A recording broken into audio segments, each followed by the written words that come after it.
Qu'est-ce qui pousse un homme à évoluer? Qu'est-ce qui pousse un homme à vouloir changer cette situation, à vouloir changer sa situation, à vouloir évoluer, à vouloir obtenir meilleur que ce qu'il a aujourd'hui? Ce qui pousse un homme à vouloir changer, c'est des grandes claques qu'il va prendre dans la gueule au fur et à mesure de sa vie.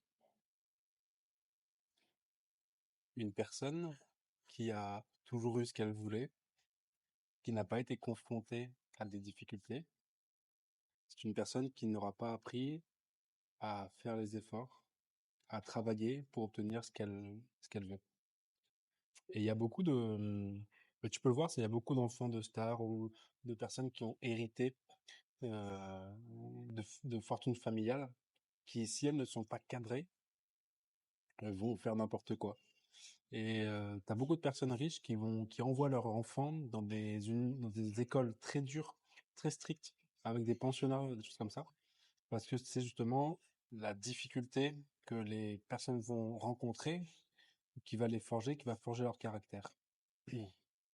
Alors, je vous vois tout de suite venir, ça ne veut pas forcément dire qu'il faut battre les enfants, qu'il faut les maltraiter pour qu'ils deviennent forts. Au contraire, un enfant, ça se développe quand il y a de l'amour, quand il est sécure.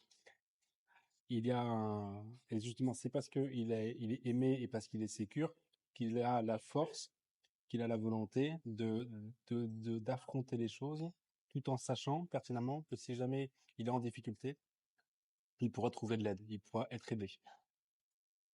Et je pense qu'il y a rien de pire que d'affronter quelque chose en sachant pertinemment que si jamais on échoue, bah, on sera pas réconforté, il y aura personne pour nous aider, on pourra pas demander de l'aide et qu'on est vraiment tout seul là-dessus. C'est vraiment les difficultés qui vont confronter l'homme par rapport à ses limites.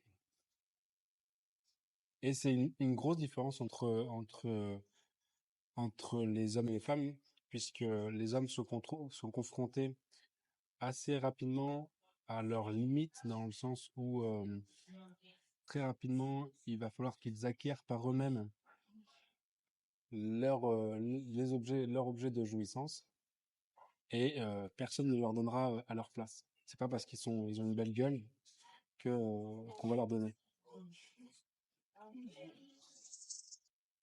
Donc c'est pour ça qu'il faut que tu comprennes que les difficultés que tu traverses aujourd'hui, que tu as traversées, que tu vas traverser, elles vont t'aider, elles t'ont aidé et elles t'aident aujourd'hui à te développer et à apprendre. Alors je sais que ça fait un peu bateau dit comme ça, mais c'est la vérité quoi. Et il y a deux possibilités.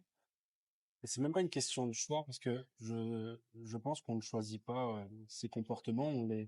Ils sont juste, il y a de l'inné et de l'acquis et on agit par rapport à ça. Il y a deux solutions face à une difficulté. Soit elle nous submerge et on coule et du coup on se lamente sur notre sort, on dit que on n'arrive pas à dépasser cette difficulté-là. Ou soit bah on arrive à la dépasser, elle nous nourrit et nous rend plus forts. C'est sûr t'as forcément vécu quelque chose dans ta vie qui t'a bouleversé au point de te dire, je veux plus ça. Je veux plus jamais affronter ça. Je veux plus jamais avoir affaire à ça. Et ça, c'est la meilleure source de motivation que tu peux avoir. Donc c'est pour ça qu'il va falloir que tu affrontes tes peurs, que tu te forces à faire des choses, parce que c'est là où tu vas progresser. On bosse bien, on se voit bientôt. Ciao.